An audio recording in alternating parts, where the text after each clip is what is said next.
కన్న పెగుముడి ఓలే మన ఇరుముడి బంధమో కన్న కలలన్నీ నెరవేర్చే తండ్రి వైతివో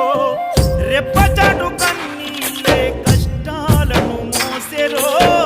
తప్పులెన్ని ఉన్నాయో మన్నించి చేరదీయరో ఓర్వలేదు కలికాలం నాయి పయనం ఆపలేదు పలికిన నోరారా శరణం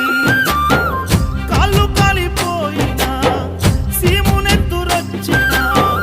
సల్ల సెమటలు వట్టి సొమ్మసిల్లినా కనిపిస్తే చాలు అంటూ ఆకలిని మరిచిపోతూ అయ్యప్ప నిన్ను చూడందే కడుపు నిండదు ఎంత దూరమెన్